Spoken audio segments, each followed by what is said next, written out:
Honey coppers right now, they're trending.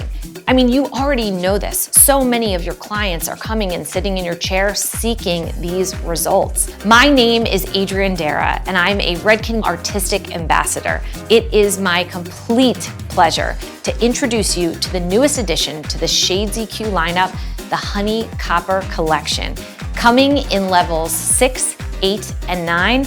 And I'm so excited to tell you that I had the absolute pleasure of co-creating this with Redken. Now I will be taking you through the honey melt technique. I created this technique specifically because I wanted something to pair with the softness and simplicity that honey copper delivers. So today we will be learning about purposeful placement. We'll be learning about intentional depth. And of course, we'll be learning the ins and outs of everything you need to know about effectively applying these honey copper shades. If you enjoy Redken education, don't forget, hit that like and subscribe button and comment below and tell us, what do you want to see next on this channel? So now it's time for us to take all of this and apply it to this. Come with me as I take you through the honey melt technique. Now it's time for us to begin the first piece of our honey melt technique, which is proper sectioning. I want to take you through each individual section and help you to also understand what will be happening within it. You can see that we have taken either side. We've created a strong V-like section in the back of the head that extends to the base of the nape. And at the very top curvature of the head, we have sectioned this off in a V as well. Then on the sides of the head, we are sectioning off from top of the head to directly behind the ear. You can see that this section is kissing the back curvature of the head, and we're taking it to a V-like shape in the front. I want to call out right from the beginning of this that the reason that we're foiling on a strong diagonal this direction is because this is the hair that will push itself forward. Now we see that we have so much blonde here already, so that's telling me that I actually can leave hair out in between, and I can have my very first foil application living in here. For this technique, I am going to be teasing, and I'm actually going to start my tease pretty low, and I'll be working my way up.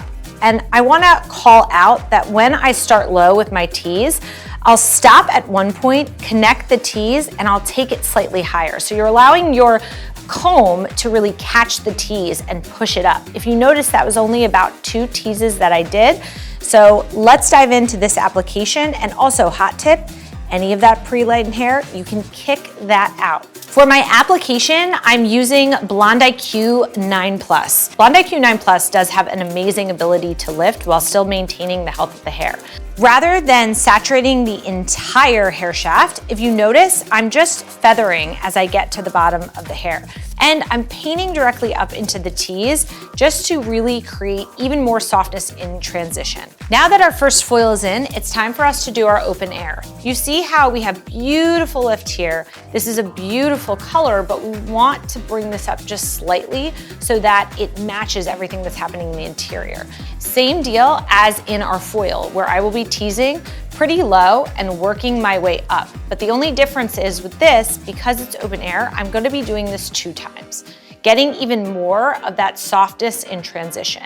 I'm going to take my Blonde IQ and now a smaller brush, and I'll begin my application. If you notice kind of how softly I am painting that, I'm not overly saturating, and I'm starting off on a horizontal in the way that I apply. I'm going to be pivoting and shifting the direction of my brush to be more horizontal as I work my way up into the tease. Here, I'm going to be creating almost a V-like shape and leaving that interior pocket open with the natural. This is creating more of a flow. And now what you can do is you can go in and you can do that same exact painting into the tease, but on the other side. Now I'll take my hand and I can work my way down. While I'm not going to be closing this foil, I'll lay a piece of foil down. This can process as is on that open foil. Now we've completed our full application of the foil for the honey melt technique. I want to take you through how we navigated the front mohawk area and then the sides as well. So on the side of the head, we did a combination between doing some open air balayage and then also foil work. So on a strong diagonal, we did 2 foils, leaving hair out in between, and then we left a large pocket of depth. Then the last foil that we did laid on a horizontal flush to our mohawk section. But if you notice, you can see our open air balayage within. This was in between those foils. We did a large balayage section here, a large balayage section here, and then we tipped out in between. Now, we did the same exact thing. We mirrored that on the other side. In the front mohawk section, we just did 2 foils that are going to act as our face frame money piece. And I left a veil of hair on top and tipped out only from zone 2 to zone 3. So here is where we have landed. You can see that we were able to bring the brightness up around her face. We were also additionally able to create more cohesion throughout her color.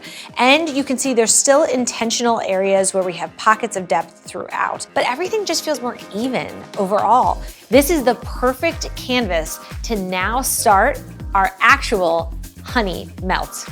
When I took a look at not only Amber's natural base, but also that pre-existing blonde that she already had within her hair, as well as what we decided to touch up, I thought that it would be more appropriate to do a combination of 2 shades on her zone 1, 07NB and 06HC.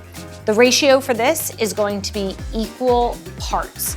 No clear at all in this formulation because we don't want to dilute the intensity of the tone, we want to see it. We're going to begin the application in the back of the head. And for the application, we'll begin by outlining our section. We're gonna be taking a horizontal slice. Okay, so look, now we're using the round and the curvature of the head to be able to extend that zone 1. So now we'll be over directing. We're painting and stopping that application right before we get to the very front hairline. This is dictating how far we can actually take that hair. So the reflex of honey copper are gold and copper. What's amazing about this is that if you think about it, the gold is living in the primary and your copper's living in the secondary. The job of that primary is to be the strongest or the loudest depositing color within the reflect.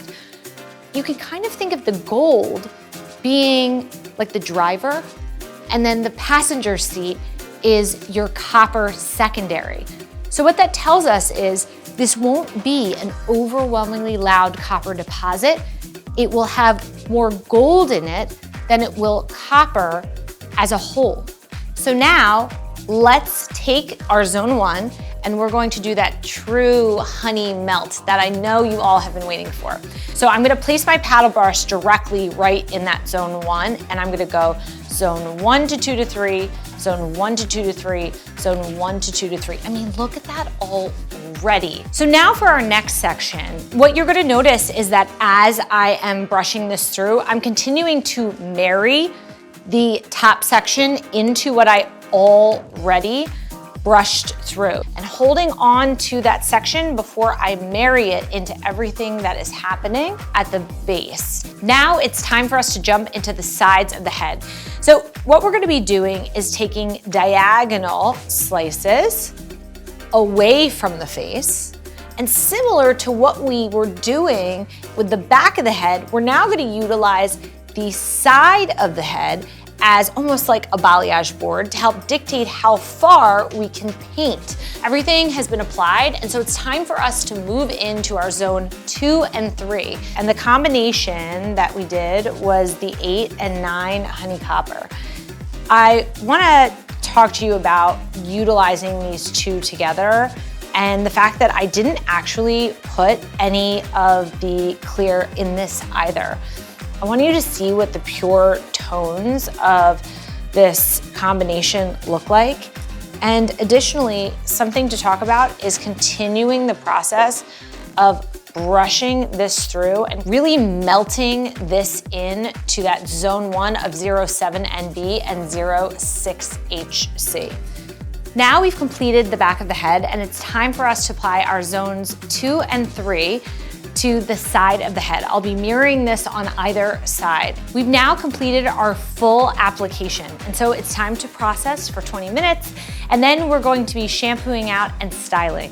And we are back with our end result of our honey melt technique, taking our amazing amber to a transformation that is more natural with beautiful hints of both gold and copper. To show you the back of the head, you can really see that by combining both open air balayage as well as our foil work, we were able to create lots of different tonalities of the honey copper.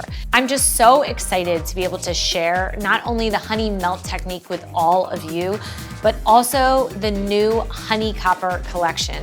This is just so incredible to be able to provide to the hairstylist community something that I really believe in, and to partner with Redken on this to co-create it. It really is a dream, not just because it's a really amazing thing to create, but because I just know that this is gonna help you as a stylist when you're formulating to simplify the way that you approach things in the color room. Let's ease your confusions, and let's give you everything you need to produce natural, beautiful, and soft results. Check the description below for all of the products that I used today to create the honey melt technique, and also our full Redken education offerings and level loyalty program. When you give this look a try, make sure to tag Redken across all social platforms so that we can celebrate your wins.